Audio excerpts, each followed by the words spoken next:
Hi everyone. आज हम लोग कंटिन्यूटी को आगे बढ़ाएंगे और हम लोग सबसे पहले आज देखेंगे कि कुछ प्रॉपर्टीज़ जो हम बताए थे पिछले क्लास में कि कैसे जो है कोई भी फंक्शन जो है डिसकंटिन्यूअस कैसे होता है। तो हम लोग सबसे पहले काइंड्स ऑफ जो है डिसकंटिन्यूअस जो है डिसकंटिन्यूटी जिसको आप कहते हैं वो पहले देख लेते हैं और फिर उसके बाद हम लोग जो है ग्राफ्स जो है आज सीखेंगे कि कैसे किसी फंक्शन का ग्राफ बनाया जाता है। तो उससे पहले अगर आप लोग मेरे चैनल पे न्यू हैं तो सबसे पहले मेरे चैनल को सब्सक्राइब कर लें। चलते हैं हम लोग। तो हम लोग पढ़े थे एक चीज़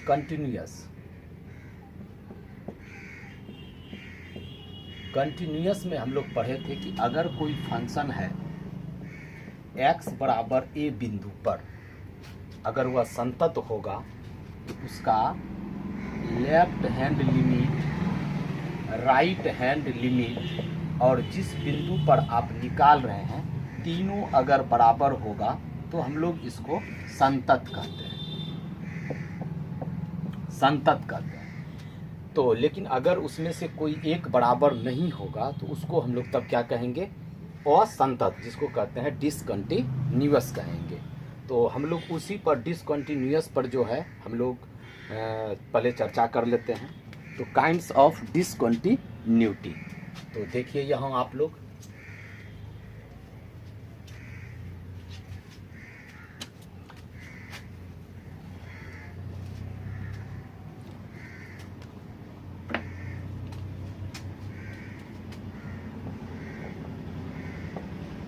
kinds of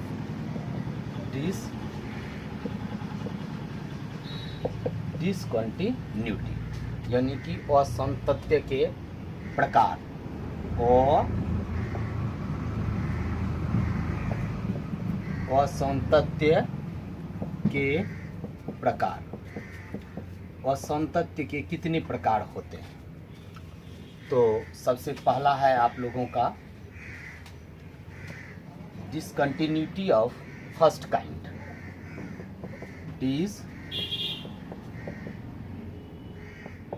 discontinuity of first kind, जिसको हम लोग हिंदी में कहते हैं प्रथम प्रकार का असंतत्य। प्रथम प्रकार का असंतत्य। तो प्रथम प्रकार का असंतत्य क्या होता है कि अगर हम लोग किसी भी बिंदु पर, कोई भी बिंदु हो और उस पर अगर हम लोग LH लिमिट निकालें और फिर RH लिमिट निकालें, अगर दोनों लिमिट अगर आपका बराबर नहीं होगा तो हम लोग कहेंगे असंतत तो कहेंगे, असंतत्य तो कहेंगे, लेकिन वह किस प्रकार का असंतत्य होगा? वह मेरा होगा फर्स्ट काइंड, यानी कि डिसकंटिन्यूटी ऑफ फर्स्ट काइंड। तो हम लोग लिखते हैं कि यदि left hand limit x tends to a f(x) is not equals to right hand, R4 हो गया राइट हैंड लिमिट, क्योंकि यहाँ माइनस इसलिए नहीं दिए क्योंकि हम यहाँ लेफ्ट बोल दिए हैं, limit x tends to a f(x)। अगर मेरा लेफ्ट हैंड लिमिट और राइट हैंड लिमिट दोनों निकालेंगे, लेफ्ट हैंड लिमिट भी निकालेंगे और राइट हैंड लिमिट भी निकालेंगे, अगर ये दोनों आपस में बराबर नहीं होगा तो हम लोग उसको कहेंगे डिसकंटिन्यूटी ऑफ फर्स्ट काइंड। तो या हम लोग ये कह सकते हैं, या LHL left hand limit is not equals to RHL right hand limit. तो इसको हम लोग कहते हैं प्रथम प्रकार का असंतत्य कहेंगे। तो आप लोग जैसे ही क्वेश्चन देखेंगे तो क्वेश्चन में तो आप लोग जैसे देखेंगे कि भाई यह LH लिमिट और RH लिमिट बराबर नहीं है तो आप लोग लिख देंगे डिसकंटिन्यूअस लिखेंगे। लेकिन अगर कोई पूछेगा कि डिसकंटिन्यूअस में भी कौन से प्रकार के हैं तो कहेंगे डिसकंटिन्यूटी ऑफ फर्स्ट काइंड, अर्थात प्रथम प्रकार का असंतत्य कहेंगे। अब दूसरा चलते हैं हम लोग discontinuity of discontinuity of second kind, दूसरे प्रकार का असंतत्य, दूसरे प्रकार का असंतत्य। दूसरे प्रकार का असंतत्य क्या होता है? तो इसमें जो है आपका ये LH लिमिट जो है और RH लिमिट जो है, अगर इसका एग्जिस्ट अगर नहीं हो, अगर यदि LH लिमिट और RH लिमिट का एग्जिस्ट अगर नहीं हो तो उसे हम लोग कहते हैं डिसकंटिन्यूटी ऑफ सेकेंड काइंड। लिखते हैं कि यदि left hand limit x tends to a fx तथा limit x tends to a RH, यहाँ r लिख देते हैं, r limit x tends to a fx विद्यमान नहीं हो, या हम लोग इसको कह देते हैं विद्यमान, जिसको हम लोग कहते हैं एग्जिस्ट जो है अगर नहीं करता हो, अगर इसका एग्जिस्ट नहीं हो तो हम लोग कहते हैं इसको क्या कहते हैं? Discontinuity of second kind. तो आप लोग दो चीज़ सीखे, discontinuity of first kind, discontinuity of second kind. अब हम लोग इसको जो है चेक कर, अब तीसरा जो है हम लोगों का है डिसकंटिन्यूटी ऑफ, आप लोग नोट इसको कर लेंगे, जहाँ भी प्रॉब्लम हो वीडियो को पॉज करके आप लोग देख लेंगे। अब तीसरा है आप लोगों का, तीसरा जिसको हम लोग कहते हैं रिमूवल डिसकंटिन्यूटी, रिमूवल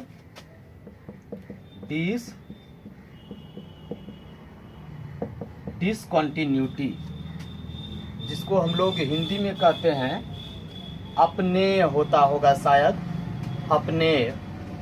अपने होता होगा, या इसको हम कह देते हैं तीसरा, इसी का नाम दे देते हैं डिसकंटिन्यूटी ऑफ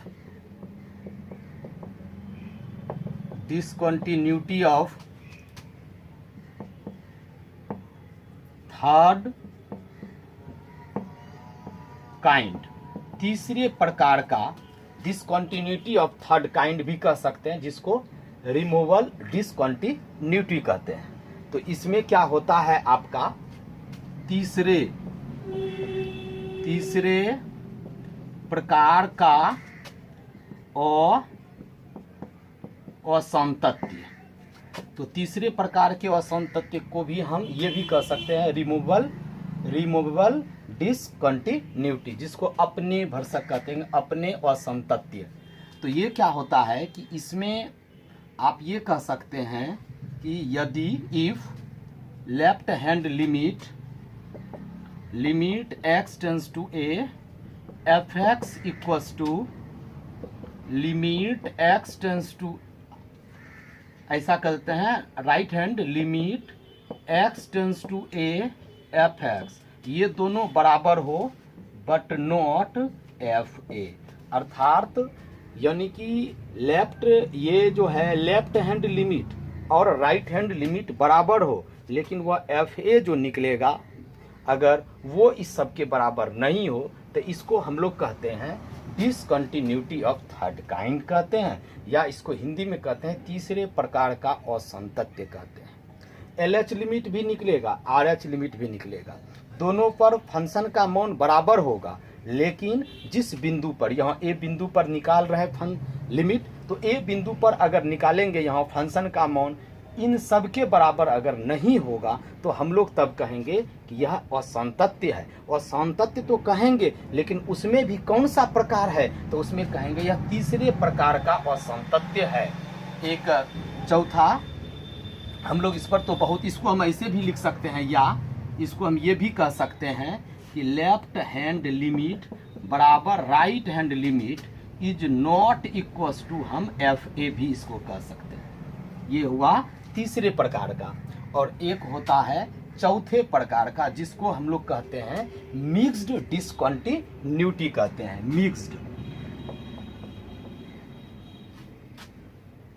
मिक्स्ड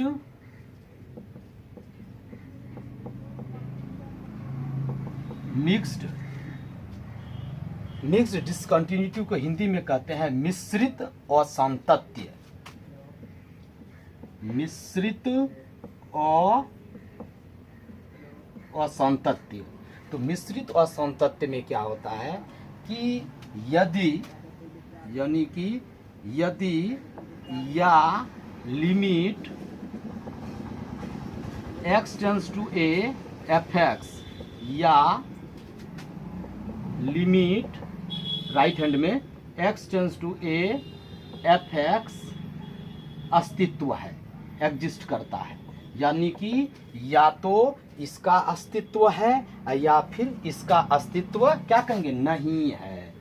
दोनों में से कोई अगर नहीं होगा, नहीं है, यानी कि हम लोग ये कहेंगे या तो LH का अस्तित्व नहीं हो या RH का अगर अस्तित्व, ये जो लिमिट है RH लिमिट जो है उसका अगर अस्तित्व नहीं होगा, या तो LH लिमिट का अस्तित्व नहीं होगा या RH लिमिट का अगर अस्तित्व नहीं होगा, तो इसको हम लोग कहते हैं मिक्स्ड डिसकंटिन्यूटी, जिसको हिंदी में कहते हैं मिश्रित असंतत्य कहते हैं। तो अभी हम लोग जो है सीखे कि काइंड्स ऑफ डिसकंटिन्यूटी में, अर्थात असंतत्य के प्रकार। तो असंतत्य के प्रकार में हम लोग 4 चीज़ सीखे। पहला डिसकंटिन्यूटी ऑफ फर्स्ट काइंड। तो डिसकंटिन्यूटी ऑफ फर्स्ट काइंड में आप लोग देखें कि उसका LH लिमिट जो है वह RH लिमिट के बराबर नहीं हुआ। दूसरा आपने देखा कि डिसकंटिन्यूटी ऑफ सेकेंड काइंड, उसमें जो LH लिमिट है और RH लिमिट जो है आपने देखा कि उसका जो है अस्तित्व जो है नहीं था, यानी कि एग्जिस्ट विद्यमान वो नहीं था। फिर उसका तीसरा आपने देखा डिसकंटिन्यूटी ऑफ थर्ड काइंड, जिसको कहते हैं रिमूवल डिसकंटिन्यूटी। इसमें आपका LH लिमिट RH लिमिट दोनों बराबर होगा, लेकिन FA जो होगा x यानी कि A बिंदु पर जो आप निकालते हैं फलन का मान, उसका मान इन दोनों से डिफरेंट निकलेगा, तो उसको हम लोग कहेंगे डिसकंटिन्यूटी तो कहेंगे, लेकिन वह डिसकंटिन्यूटी ऑफ थर्ड काइंड कहलाएगा। इसी तरह से मेरा ये मिक्स्ड डिसकंटिन्यूटी है। तो अब हम लोग चलते हैं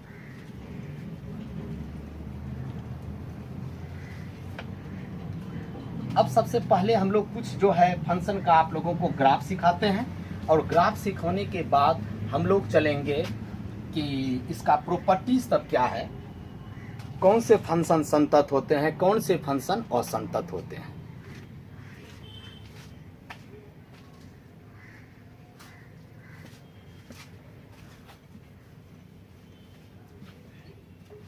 चलिए, तो सबसे पहले हम लोग एक लेते हैं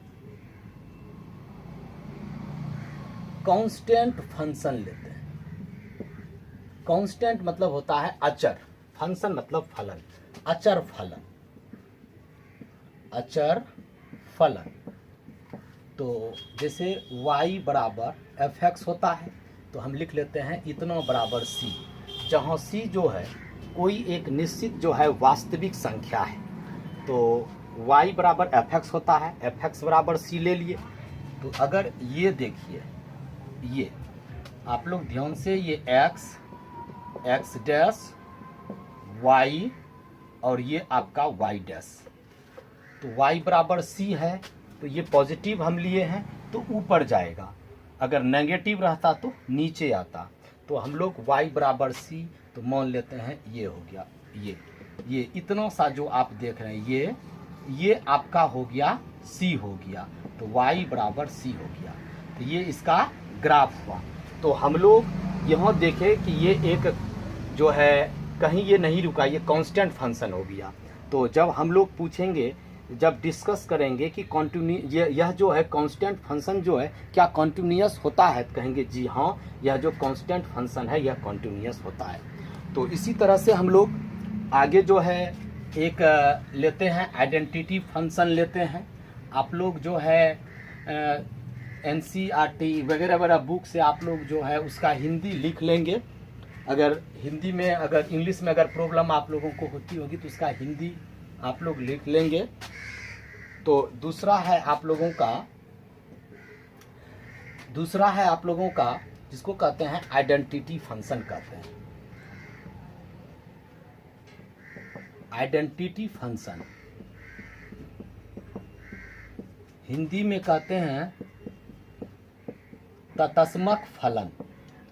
देखिए तत्समक फलन क्या होता है, तो एफ एक्स इक्वल्स टू अगर एक्स हो, अगर एफ एक्स बराबर एक्स अगर हो तो इसको हम लोग आइडेंटिटी फंक्शन कहते हैं, अर्थात तत्समक फलन कहते हैं। और हम लोग ये कहेंगे x बिलोंग्स टू आर कहेंगे। आप लोग जो है इसका ग्राफ जो है अब सिखाते हैं कैसे खींचा जाता है, ध्यानपूर्वक आप लोग देखें। यहाँ y और ये हो गया y डैश, ये ऑरिजिन हो गया। अब देखिए हम लोग अगर हमको कहा जाए कि आप जो है इसका ग्राफ खींचें एफ एक्स बराबर एक्स का, अब इसकी हमको ज़रूरत पड़ेगी, हमेशा ज़रूरत पड़ेगी इसकी। अगर देख लेंगे ये तो कह देंगे कि यह एक आइडेंटिटी फंक्शन है और यह एक संतत होता है। तो इससे पहले हम लोग सीखते हैं इसका ग्राफ खींचने के लिए। तो देखिए हम लोग 10th क्लास में हम लोग पढ़े थे, ये x का वैल्यू, ये y का, x लिख देते हैं y लिख देते हैं। अगर x 0 रखेंगे तो y भी 0 निकलेगा, x अगर 1 रखेंगे तो y भी 1 निकलेगा, x अगर 2 रखेंगे तो y का भी वैल्यू 2। चूँकि y बराबर एफ एक्स होता है तो x का वैल्यू रखते चलेंगे, y का भी वैल्यू निकलेगा। तो x भी 0 y भी 0, देख लीजिए x 0 y भी 0, यहाँ 0 0 है। x का 1 y का, देखिए पहले x का लिख लें, यहाँ 1 लिख लेते हैं, यहाँ 2 लिख लेते हैं, y का भी 1 और 2 लिख लेते हैं, 0 0 0 0, x का 1 y का 1, x का 1 y का 1 यहाँ हो जाएगा, x का 2 y का 2, x का 2 और y का 2। इस तरह से हम लोग इस तरह से हम लोग क्या करेंगे, इस तरह से हम लोग खींच देंगे। तो ये मेरा जो है यही आपका हो जाएगा, यही आपका हो जाएगा y बराबर एफ एक्स बराबर कितना x, आइडेंटिटी फंक्शन का ये आपका ग्राफ हो गया। तो इसको थोड़ा सा हम सही से अब लिख देते हैं और आप लोग को समझ में भी आ गया होगा कैसे हम लोग जो है ग्राफ जो है खींचते हैं। एकदम आप लोग आसान तरीके से ग्राफ खींच सकते हैं। ये तो ये आपका जो ग्राफ हुआ, ये इसका नाम हो गया y बराबर x भी कह सकते हैं, ये x हो गया, ये x डैश हो गया, y और ये हो गया y डैश, ये 0 0 हो गया। और ये जो एंगल जो बनेगा ये 45 डिग्री का एंगल बनेगा। यहाँ जो ये कोण बनेगा ये कितना डिग्री का कोण बनेगा, 45 डिग्री का कोण बनेगा। चलते हैं, तो ये हो गया कांस्टेंट का हो गया। हम इसका अगर डोमेन और रेंज की भी बात करेंगे तो डोमेन भी हो जाएगा रियल नंबर और रेंज भी हो जाएगा रियल नंबर हो जाएगा। अब थोड़ा सा चलते हैं, एक फंक्शन है आगे, चलिए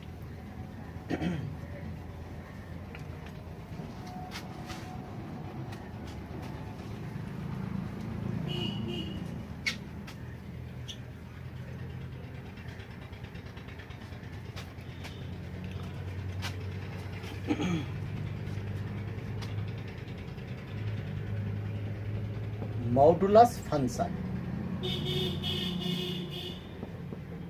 मॉडुलस फंक्शन जिसको हम लोग कहते हैं निरपेक्ष फलन। निरपेक्ष फलन देखिए जो भी हो, हिंदी में इंग्लिश में ही ये सब चलता है ज़्यादा। मॉडुलस मतलब मापांक होता है या निरपेक्ष भी होता है, मापांक फलन भी इसको कह सकते हैं। मापांक मापांक फलन। तो देखिए मापांक फंक्शन क्या होता है, जिसको एब्सोल्यूट फंक्शन भी इसको कहते हैं। तो देखिए मापांक फलन क्या होता है, यदि एफ एक्स बराबर मोड एक्स है, एक्स इक्वल्स टू अगर 0 है तो ये आपका जो है मॉडुलस फंक्शन हो गया। यदि एफ एक्स बराबर ये मोड, इसको हम लोग मोड पढ़ते हैं, मोड ऑफ एक्स इसको कहते हैं। अगर x इक्वल्स टू 0 है तो ये आपका हो गया। इसका देखिए, इसको हम आगे बढ़ाते हैं इस तरह से, और ये जो x जो आप देख रहे हैं इस तरह से, ये मोड x है। और अगर ऐसा हो कि x का मान 0 से छोटा, थोड़ा सा हम इसको यहाँ ले लेते हैं, समझ में आ जाएगी। ये आपका x बराबर 0 है,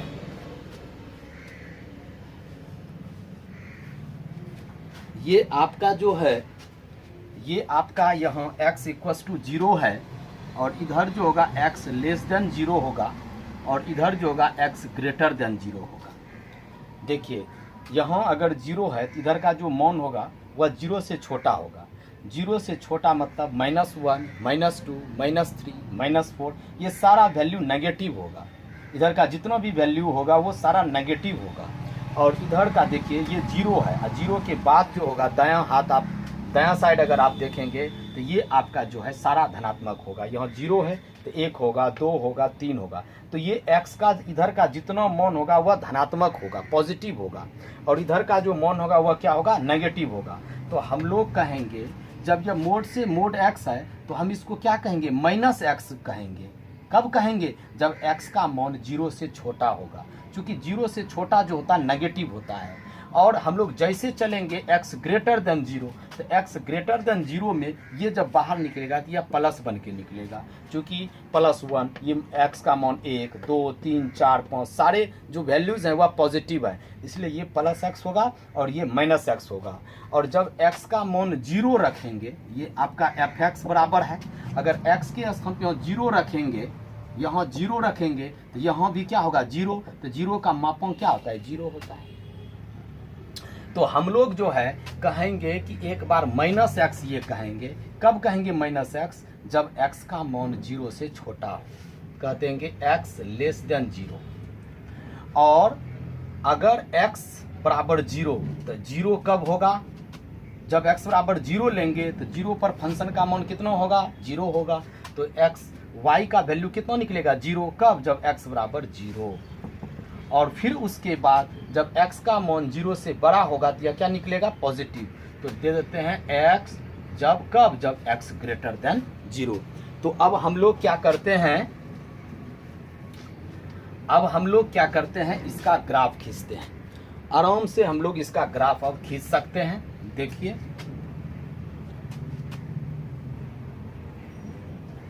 देखिए अभी ये y बराबर fx होता है, तो y बराबर x तो इधर से जाएगा, और फिर y बराबर -x, तो -x इधर से जाता है। आप लोग याद रखेंगे, 11th क्लास में आप लोग पढ़े होंगे ये सब चीज़।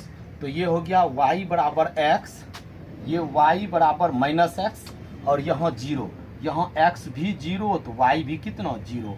तो ये हो गया x डैश, ये हो गया y, और ये हो गया आपका y डैश। तो आप लोगों का ये रहा मोड x का ग्राफ। तो इस तरह से ऐसे गया, ऐसे चला गया। तो इसीलिए हम लोग ये देखिए कहीं इसमें होल नहीं है, तो इसीलिए हम लोग इसमें पढ़ेंगे कंटिन्यूटी में कि मॉडुलस फंक्शन जो होता है वह संतत होता है। देखिए कहीं नहीं रुका, ऐसे गया ऐसे चला गया। तो हम लोग कहेंगे कि मॉडुलस फंक्शन जो होता है वह क्या होता है, कॉन्टिन्यूअस होता है। तो आप लोग इसको समझ गए होंगे। थोड़ा सा इसी में जब मॉड लिए ही हैं, थोड़ा सा कुछ और हम लोग मॉडुलस का क्वेश्चन लेते हैं। तो देखिए आप लोग,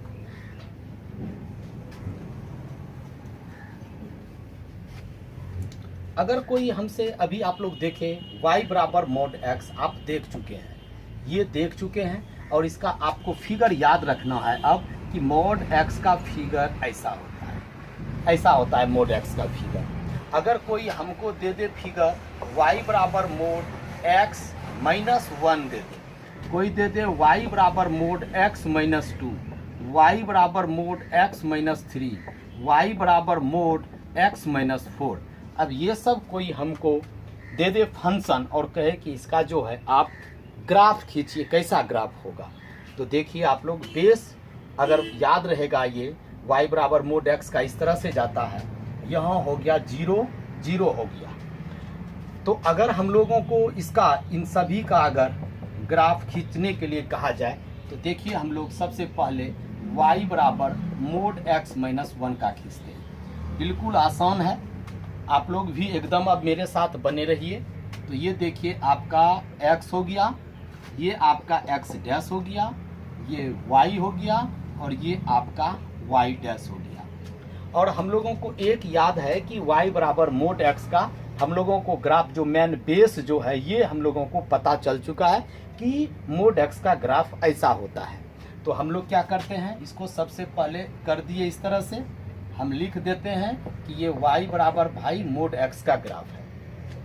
हम लोगों को इसका खींचना है y बराबर मोड x माइनस 1 का मोड। तो सबसे पहले जो उसके अंदर है उसको आप 0 के बराबर कर लो। तो x माइनस 1 इक्वल्स टू 0, तो x इक्वल्स टू 1, तो 1 जो है आपका इधर होगा, यहाँ आपका 0 0 है। अब x बराबर 1 हुआ तो इसका अर्थ हुआ ये कि आप लोगों का जो इसका जो ग्राफ होगा वो इस तरह से होगा, ये इस तरह से। इस जगह का पॉइंट जो होगा अभी एक न निकाले थे, तो x का 1 और y का 0, ये आपका ग्राफ हो गया y बराबर मोड x माइनस 1 का हो गया। इसी तरह से हम लोगों को अगर कहा जाए कि इसका हो गया, कोई कहा जाए कि x माइनस 2 जो है मोड उसका ग्राफ क्या होगा, तो इस तरह से होते हुए ऐसे चले जाएगा, इस तरह से ऐसे हो जाएगा। इस जगह का पॉइंट 2 और 0 होगा। इसका कहा जाए तो इसी तरह से हम लोग आगे ऐसे करके इस तरह से खींच देंगे। तो यानी कि अगर आपको y बराबर मोड x का अगर ग्राफ याद है तो आप इन सभी का ग्राफ आप खींच सकते हैं। इसका क्या हो जाएगा, y बराबर मोड x माइनस 2 हो जाएगा। इसी तरह से अगर ऐसे करेंगे तो ये आपका y बराबर मोड x माइनस किसका हो जाएगा, 3 का ग्राफ हो जाएगा। तो इसी तरह से हम लोग ग्राफ जो है खींच सकते हैं। अब इसी में अगर हम प्लस दे देते कि y बराबर मोड x प्लस 1 का ग्राफ कैसा होगा, y बराबर मोड x प्लस 2 का ग्राफ कैसा होगा, y बराबर मोड x प्लस 3 का ग्राफ कैसा होगा।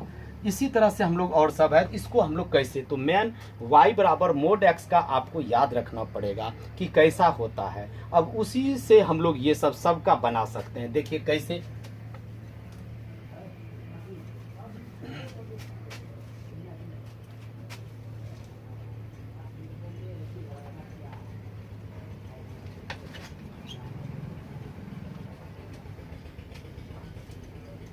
चलिए देखिए इधर, तो हम लोगों का इसका हम लोग लिख लेते हैं। ये इस तरह से गया, ये किसका है, तो इसका ग्राफ है y बराबर मोड x का है, और यहाँ हो गया ये सब x डैश y और y डैश ये 0, इसको याद रखना है। और आपका क्वेश्चन था कि y बराबर मोड x प्लस 1, इसी में और y बराबर मोड x प्लस 2, y बराबर मोड x प्लस 3, ये सब का ग्राफ। तो सबसे पहले आप लोग देखें,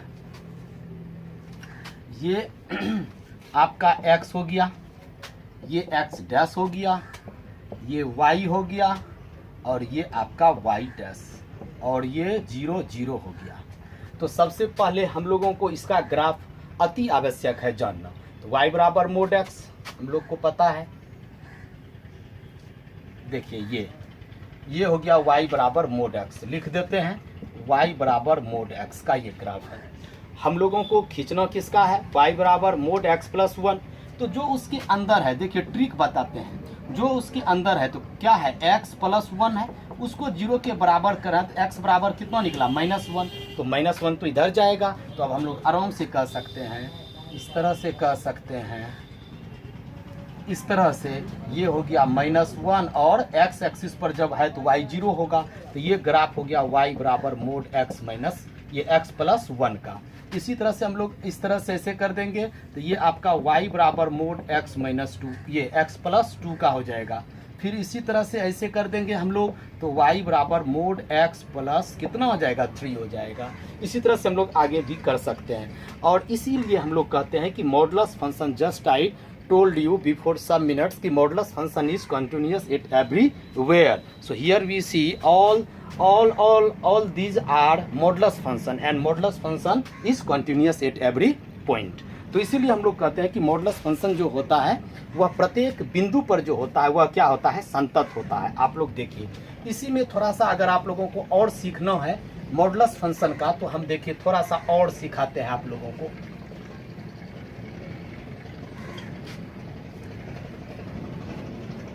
जैसे इसी में हम लोगों से कोई पूछे, अभी तो हम लोगों को याद रखना पड़ेगा कि मोड x का ग्राफ कैसा होता है। बस याद रखना है भाई, ऐसे होता है। अब इसी में कोई कह देगा कि y बराबर मोड x एंड y बराबर मोड x प्लस 2 का ग्राफ आप खींच के बताइए। या कोई कह सकता है कि y बराबर मोड x एंड y बराबर मोड x माइनस 2 का ग्राफ खींच के आप बताइए कि इसका ग्राफ कैसा होगा। तो बिल्कुल हम लोग आराम से खींच करके उसको बता सकते हैं। तो सबसे पहले हम लोग इसका खींचते हैं कि इसको 1 नंबर कर देते हैं, और ये आपका ये 1 नंबर हो गया और ये आपका 2 नंबर। तो चलिए हम लोग 1 नंबर का ग्राफ खींचते हैं कि y बराबर मोड x एंड y बराबर mode x minus x plus mode x plus 2 है ये। तो देखिए इसका ग्राफ हम लोग कैसे खींचेंगे। तो सबसे पहले हम लोगों को पता है, इसका पता है कि y बराबर मोड x है, तो इसका हम लोग इस तरह से खींच देंगे। इस तरह से हो गया। अब हम लोगों को खींचना है y बराबर मोड x प्लस 2। तो देखिए यहाँ आप लोग इसका पहले हम अलग खींचते हैं, तब आप लोगों को इसमें बताएंगे कैसे कहाँ है वो चीज़। ये आप लोगों को पता है x डैश y और आपका है y डैश है। यहाँ हो गया आपका 0 और 0 हो जाएगा। चलिए अब हम लोग चलते हैं, ये y बराबर मोड x है, जी हाँ। अब हम लोग चलते हैं इस पे, अब वर्कआउट करते हैं। तो देखिए आप लोग यहाँ y equals to mod x plus 2 है। तो आप लोगों को इसका हम लोग बताए हैं कि एक देखिए ये चीज़, इसके साथ 2 केस आएगा।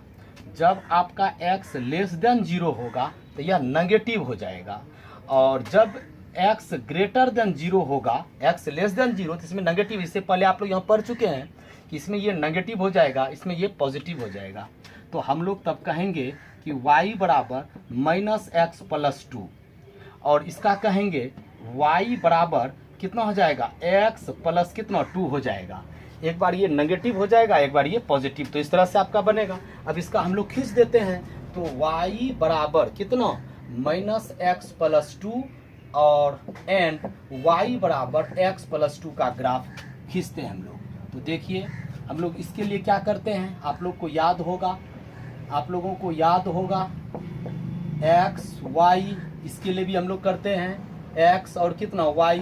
और किसी का भी ग्राफ खींचने के लिए कम से कम, किसी भी रेखा का ग्राफ खींचने के लिए रेखिक अगर है तो कम से कम 2 बिंदु अगर मतलब अवश्य चाहिए, कम से कम 2 बिंदु। तो देख लीजिए इसका अगर रखेंगे ये x ये y, x का अगर 0 रखेंगे तो y का 1 निकले, जब x का वैल्यू 0 रखेंगे तो y का 2 निकलेगा, और जब x का 1 रखेंगे तो y का 3 निकलेगा। इसमें रख लेते हैं, जब x का 0 रखेंगे तो y का 2 निकलेगा, जब x का 1 रखेंगे तो माइनस 1 प्लस 2 तो 1 निकलेगा, बस 2 काफ़ी हो गया। तो देखिए हम लोग लिखते हैं x का 0, और कुछ नेगेटिव भी अगर चाहते हैं तो लिख लीजिए। अगर x का माइनस 1 लेंगे तो माइनस माइनस प्लस 2 1 कितना हो जाएगा, 3 हो जाएगा। माइनस 2 अगर लेंगे तो माइनस माइनस प्लस, तो 2 2 कितना हो जाएगा, 4 हो जाएगा। तो इसमें भी आप लोग ले सकते हैं, ले लेते हैं इसमें भी। तो 1 ले लेते हैं, x का मान माइनस 1 अगर करेंगे, माइनस 1 प्लस 2 तो 1 होगा। अगर माइनस 2 कहेंगे तो माइनस 2 प्लस 2 कितना हो जाएगा, 0 हो जाएगा। तो हम लोग अब क्या करते हैं कि खींचते हैं। तो x का हाईएस्ट देखिए प्लस में 1 तक है, इसमें 1 तक है, चलिए 1 तक ले लीजिए। नेगेटिव में 3 तक, पॉजिटिव में y का 3 तक है, तो 1 2 3 हो गया। फिर इसका भी 4 तक है, चलिए y इसमें 4 तक ले लीजिए y, और नेगेटिव में -2 ले लीजिए, -1 -2, बस छोड़ दीजिए। अब देखिए x का 0 y का 2, x का 0 और y का 2, चलिए यहाँ 0 और 2, x का 1 y का 3, x का 1 y का 3 हो गया, x का -1 y का 1, x का -1 y का 1 यहाँ हो गया, -2 और 0, x का -2 y का 0 यहाँ। तो इस तरह से ऐसे इसका हो जाएगा, लेकिन मोड का खींचें तो नीचे तो जाएगा नहीं, तो यहीं तक हो जाएगा। और इसका जब खींचेंगे तो हम लोग इस तरह से हो जाएगा। तो यहाँ हम लोग जो है अब इसका आराम से हम लोग कह सकते हैं कि कैसा होगा इसका। तो देखिए अब तो इसका आप लोगों का कैसा हो गया। तो इस तरह से आपने देखा कि इस तरह से आया, इस तरह से गया। इस जगह का पॉइंट कितना था, 0 और 2 था। तो ये हो गया y बराबर यहाँ मोड x है, और इसका हमको खींचना है, तो ये इस तरह से आ जाएगा। ये ये आपका हो गया, इस जगह का पॉइंट 0 और 2 हो जाएगा, और ये आपका ग्राफ हो जाएगा, किसका हो जाएगा, तो ये आपका ग्राफ हो जाएगा y equals to mod x plus 2 का। ये हो गया। तो आप लोग का मेन मॉडुलस फंक्शन में ये याद अगर रखेंगे तो ये सब ऑब्वियसली आप याद रख सकेंगे और आराम से ग्राफ आप खींच सकेंगे। आप इसका भी आप लोग अब खींच सकते हैं। चलिए हम लोग अब आगे चलते हैं, एक सिग्नम फंक्शन के बारे में देखते हैं कि सिग्नम फंक्शन का ग्राफ कैसा होता है। देखिए यहाँ थोड़ा सा याद अगर रखेंगे आराम से बनेगा। चलिए यहाँ देखिए, एक है अब सिग्नम फंक्शन। सिग्नम फंक्शन, तो सिग्नम फंक्शन का ग्राफ देखिए कैसा। फंक्शन पहले क्या होता है, एफ एक्स बराबर हम लोग कहेंगे mod x by x, x is not equals to 0 और 0 x इक्वल्स टू 0। ये मेरा जो है सिग्नम फंक्शन कहलाता है, SIGNUM सिग्नम फंक्शन। ठीक है, तो इतना तो देखिए आप लोग अब इसको आराम से बना सकते हैं। कैसे, तो आप लोग देखिए इसके साथ जो है यहाँ दिया गया है कि जब x 0 के बराबर नहीं होगा, जब x 0 के बराबर नहीं होगा, तो जब आप लोग समझ ही रहे होंगे कि 0 के बराबर नहीं होगा तो क्या होगा, एक बार जो है ये आपका पॉजिटिव होगा, एक बार क्या होगा, नेगेटिव होगा। तो हम लोग का सॉल्यूशन यहाँ से आ जाएगा।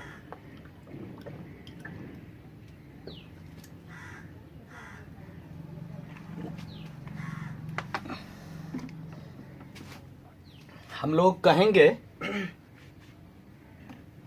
हम लोग क्या कहेंगे, हम लोग ये कहेंगे, थोड़ा सा आप लोग देख लीजिए इस जगह कि जब x 0 के बराबर नहीं होगा, x जो है 0 के बराबर नहीं है, तो जब 0 के बराबर नहीं है या तो x जो होगा वह 0 से बड़ा होगा या x आपका 0 से छोटा होगा। यानी कि x कहता है, अगर हम कहें कि या ऐसा कहें कि रोम जो है वह मोहन के बराबर नहीं है, ये कहें कि रोम जो है इज नॉट इक्वल्स टू, रोम is not equals to Mohan, तो क्या हो सकता है, तो ये हो सकता है रोम लेस देन मोहन या रोम ग्रेटर देन मोहन। ये दो केस हो सकता है, चाहे ये हो सकता है और चाहे ये कोनो न कोनो केस होगा। तो अगर x 0 के बराबर नहीं है तो या तो x 0 से बड़ा होगा या x 0 से छोटा होगा। तो जब 0 से छोटा होगा तो क्या होगा, अब आप लोग देखें और तब इसका हम लोग खींचेंगे ग्राफ। तो जब 0 से बड़ा होगा तो ये पॉजिटिव निकलेगा, तो हम लोग कहेंगे मोड x बटे x जो है ये पॉजिटिव निकलेगा, और नीचे कितना है x, ये कट जाएगा तो 1 हो जाएगा। और जब नेगेटिव होगा, जब 0 से छोटा होगा तो ये कितना हो जाएगा, माइनस, ये कितना हो जाएगा x। यानी कि हम लोग ये कहेंगे कि मोड x बाय x जो है जब यह नेगेटिव में लेस देन होगा तो माइनस x बाय x है, x तो है ही, कटेगा तो -1 निकलेगा। तो इसीलिए आपका फंक्शन अब क्या क्या हो जाएगा, इसको पहले हम लोग विस्तार से पहले लिखते हैं। क्या हो जाएगा, तो लिखते हैं कि आप लोगों का जब x का लिखेंगे, x का वैल्यू जब, यानी कि x जब लेस देन 0 हुआ, जब x लेस देन 0 हुआ उस पर फंक्शन का मान कितना निकला, -1 निकला। फिर उसके बाद जब आपका x का वैल्यू 0 से बड़ा हुआ तो उस पर कितना निकला, 1 निकला। कहेंगे 1 निकला कब, जब x का वैल्यू 0 से बड़ा होगा। और जब x का मान 0 है तो उस पर कितना है, 0। तो 0 पर कितना है, 0 निकला है, कितना, y बराबर fx होता है तो y का वैल्यू कितना, 0। कब, जब x बराबर 0, x इक्वल्स टू 0। अब हम लोग इसका आराम से जो है खींच सकते हैं। देखिए आप लोग इधर कैसे होगा, ये x डैश y और ये आपका y डैश हो जाएगा -1। जब x का वैल्यू 0 से छोटा होगा तो -1। आप लोगों को पता है इधर x नेगेटिव होता है, इधर x पॉजिटिव होता है, ऊपर y पॉजिटिव, नीचे y नेगेटिव। तो देखिए कि y का वैल्यू, ये y बराबर fx होता है तो y का वैल्यू कितना, -1। कब, जब x का मान 0 से छोटा। तो 0 से छोटा, 0 से छोटा तो ये हो गया 0 से छोटा, x जो है 0 से छोटा किधर होगा, इधर तो 0 से इधर जो है बड़ा होता है, पॉजिटिव होता है, इधर ना नेगेटिव होता है, तो y का वैल्यू -1, तो ये हो गया y इक्वस टू -1 हो गया।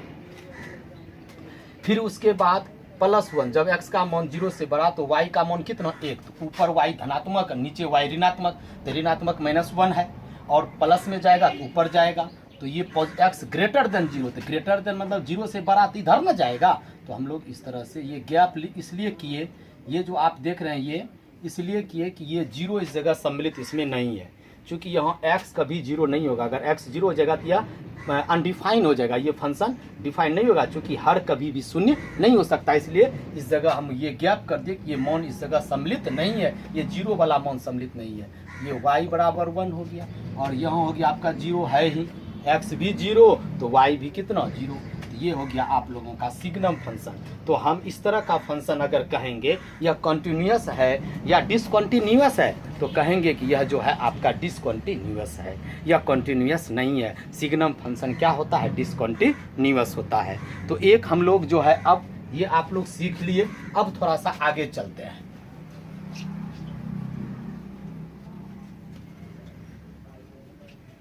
किसी को भी कोई समस्या हो तो आप कमेंट कर दें, मेरे कमेंट बॉक्स में लिखें कि इस जगह समस्या हो रही है। और दूसरी बात, अगर आप समझ रहे हैं तो प्लीज़ जो है लाइक भी करें, सब्सक्राइब तो एकदम करें, और साथ साथ में कमेंट करते चलें कि ये सर समझ में आ रही है आप जो पढ़ाते हैं। थोड़ा सा ऐसा लगता है तब कि नहीं भाई हम जो क्लास लेते हैं लग रहा है कि कुछ न कुछ सार्थक हो रहा है।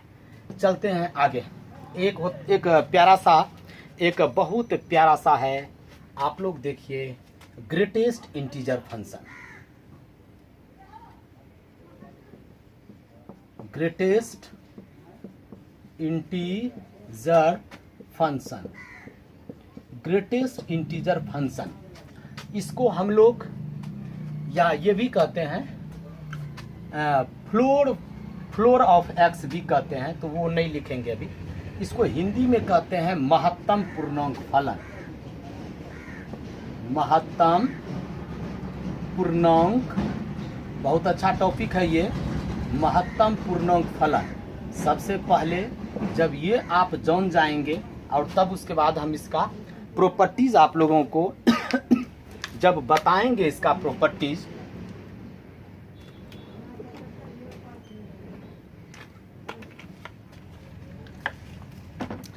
जब इसका प्रॉपर्टीज हम बताएंगे तो बहुत मजा आने वाला है। तो देखिए महत्तम पूर्णांक फलन क्या होता है, तो ये f(x) बराबर, ये जो सिंबल आप देखते हैं, ये जो आप सिंबल यहाँ देख रहे हैं, इसको हम लोग कहते हैं महत्तम पूर्णांक फलन का ये सिंबल है। तो ये क्या सूचित करता है, तो कहता है कि इंडिकेट्स, ये जो x, यह जो एक पूर्णांक होना चाहिए। आप लोगों को थोड़ा सा हम पूर्णांक के बारे में बता दें, जिसको हम लोग कहते हैं इंटीजर्स कहते हैं।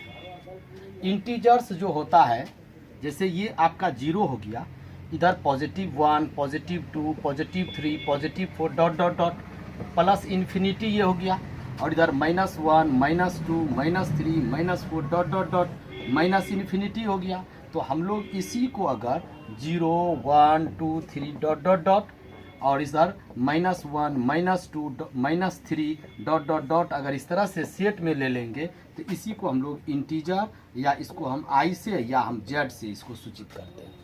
z मतलब जहलीन होता है, जो कि जर्मन जो है एक शब्द है जिसका अर्थ होता है काउंटिंग होता है, गिनती करना, या इसको i मतलब इंटीजर को हम i से भी डिनोट करते हैं। तो ये आपका पूर्णांक होता है, यानी कि ये आपका इंटीजर होता है। इंटीजर को हम लोग पर इसका परिभाषा देते हैं धनात्मक प्राकृत संख्या, ये हो गया पॉजिटिव नेचुरल नंबर, ये हो गया नेगेटिव नेचुरल नंबर, ये धनात्मक प्राकृत संख्या, और ये ऋणात्मक प्राकृत संख्या में अगर 0 को भी सम्मिलित कर देंगे, वही मेरा जो है क्या कहलाता है, इंटीजर्स कहलाता है। तो अब देखिए कि यहाँ क्या है कि ये आपका जो है